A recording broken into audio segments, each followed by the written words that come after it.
What's good, Josh? The guy Makai. Welcome back to my channel. Make sure you leave a like, comment, and subscribe. And if you're new, make sure you subscribe. I'm trying to hit 1,000 subscribers, and every subscriber helps. Over here on this channel, we talk about the NBA daily. So if you enjoy the NBA as much as I do, please subscribe. And today we're going to be talking about, how good I think the Brooklyn Nets are going to be, and what I think their ceiling is, and what I think is most likely going to happen this year. So the Brooklyn Nets, they signed, Kevin Durant, Kyrie Irving, and DeAndre Jordan last offseason. Kevin Durant had the Achilles injury, so he was out for, a whole year.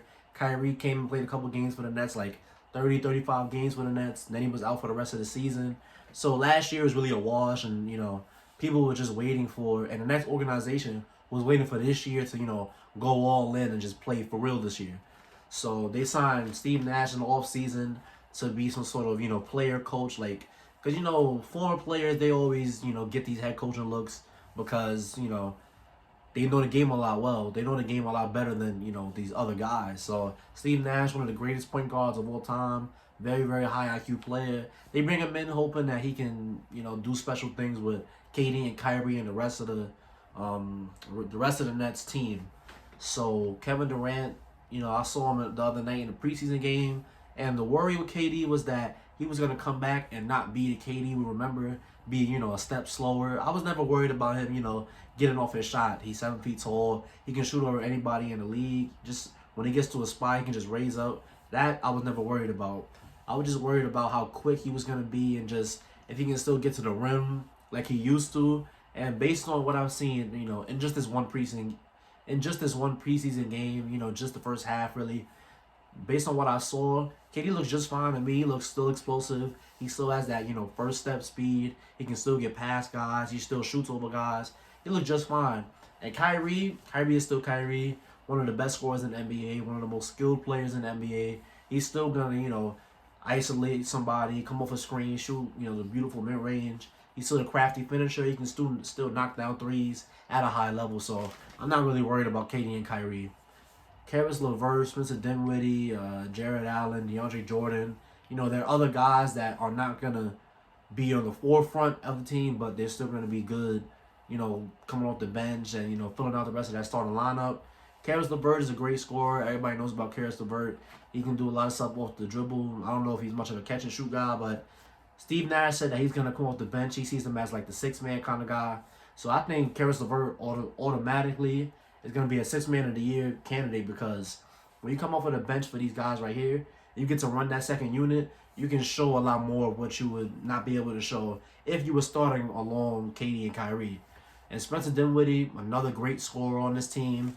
He's going to come, play next to KD and Kyrie, give you automatic buckets. So let's say, KD is driving and, you got to bring the help because it's Kevin Durant. He's going to be wide open for a lot of catch and shoot threes. He can create a lot of stuff off the dribble, maybe some pick and roll stuff between him and KD, him and Jared Allen, him and DeAndre Jordan. That's going to be great. So, right off the bat, Spencer Dinwiddie and Caris LeVert, they're going to be great scores for the Nets. They're going to be, third and fourth and fifth options for the Nets. And then when you look at Jared Allen, you just hope that he can become a great, great interior defender. Of course, he can block a lot of shots, but I'm saying, guarding the pick and roll, guarding, post defense. Like, you just hope that he can, keep progressing upwards in that claim.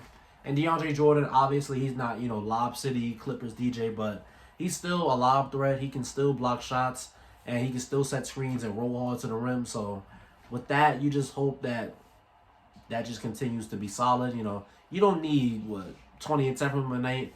He can give you maybe like 8 and 9 a game. That's going to be fine. Jared Allen can give you, maybe 10 points, 8 rebounds, 10 points, 10 rebounds.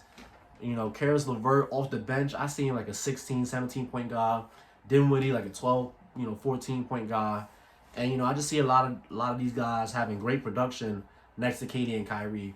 And then you got Joe Harris, he's one of the best shooters in the NBA. I'm going to call him the best, obviously. But he's one of the, better shooters in the NBA. He's obviously going to give you great spacing. He's obviously going to do great things shooting the ball. I'm not worried about that at all.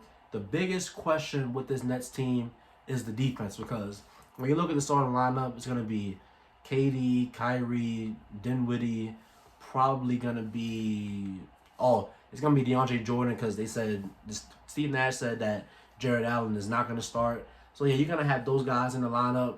And then when you look at that lineup, when you really, really look at it, who on that team is an elite defender? Oh, wait. You done? Nobody on that team is an elite defender. So the thing that worries me the most about the Nets is who are they going to be able to guard? Because when you look at, their front court, defending, it's probably going to be KD at the 4, DeAndre Jordan at the 5. KD is not, the strongest, biggest guy. Because, the 4s, they play a lot, in the paint. And DeAndre Jordan, he's not what he used to be. And, he's obviously going to be a step slower in pick and roll. Not that he was a great defender in space anyway, but he's going to be even worse, now in the pick and rolls. And, with the paint defense, I'm pretty sure it'll be easy to overpower or run past DeAndre Jordan. And then when you look at the backcourt defense, it's probably going to be Kyrie and Spencer Dinwiddie. Kyrie, I wouldn't say he's a terrible defender, but he's not some, elite defender like, Marcus Smart level or anything. So when you have Kyrie defending guys like, Steph Curry, Dame Lillard, like, these premier point guards, it's going to be rough because he's going to have to spend a lot of time on them. And then Spencer Dinwiddie, he's not some amazing defender either. He's just this whole Nets starting lineup is just a very, very average defensive team. Like, if I have to be honest, they're an average defensive team. Maybe not even average, maybe below average, because I don't see anybody on this roster outside of Bruce Brown, who's, I don't expect him to play a lot of big minutes, but outside of Bruce Brown, I don't see anybody who's really impactful on the defensive end, because Jared Allen and DeAndre Jordan, yeah, they can block shots, but when you attack them in the pick and roll, what are they going to do? They're going to look helpless. They're going to look slow. They're not going to be great. So the problem with this Nets team is the defense, and maybe down the line they have some chemistry issues because KD and Kyrie were on live the other night, and it seemed that they, were disagreeing about how the offense should flow. Kyrie is talking about he needs, I think he said 8 post-ups a night, and, he's just talking about everything he can do scoring-wise, and KD is like, nah, I don't think it's, good for our offense if the point guard is taking all these shots, and, we're going to see how it's going to flow. I don't think it's going to be a problem. I think Steve Nash will iron out any issues, but the defense thing is going to be a problem. I can see that coming, in the playoffs, because it's going to be very hard to guard Ben Simmons and Joel Embiid, Giannis Antetokounmpo, Nikola Jokic down the line, but it's going to be very hard to guard them because they don't have the personnel necessary to guard them. So for the Nets to win a lot of games, and, I think a lot of the games are going to be tight because of the defense stuff, but I think KD and Kyrie are going to have to score at least 25 apiece every night. Maybe one guy has to score 30, but that's really the biggest issue I see with the Nets, the defense, because the Eastern Conference is a lot more competitive than it has been in the past. And, these guys in the Eastern Conference are huge. They're very imposing in the paint and going to the paint. And, the defense in Brooklyn isn't quite prepared enough to, handle these kind of guys. But to me, I think people are counting out the Nets too soon, because I see a lot of people on Twitter talking about the Nets have no path to the finals. The Nets have no shots to the finals. They can't guard anybody. People forget just how good Kyrie and KD are. Like, people forget that KD is a 7-foot monster who can, cook anybody. He's unguardable to me. And Kyrie is still, one of the best scorers in the NBA. So, like, you're going to have to guard them as well. Like, they may not be able to guard you very well, but you're going to have to guard them. And it's like, I'm never going to count out KD and Kyrie on the same offense and the same, on the same starting lineup, on the same court. I'll never count them out. And I think they can definitely beat, Philadelphia and Milwaukee and, the Celtics and the Raptors. Like, I think they can definitely beat them. Like, they definitely have a path to beat them, but it's just not going to be as easy because of they're lacking on the defensive end. So if you had to ask me what I think the Nets ceiling is, like what's the best they could do, I think they can, conceivably get to the finals, definitely. But do I think that they can, win the finals against the Lakers? Most likely. I think they could definitely, make it a competitive series, but I would still have Lakers in 6 personally. But the lowest I see them going is a second round exit. And if they are a second round exit after giving them all that money and, waiting all this time, that'll be a huge, gigantic disappointment.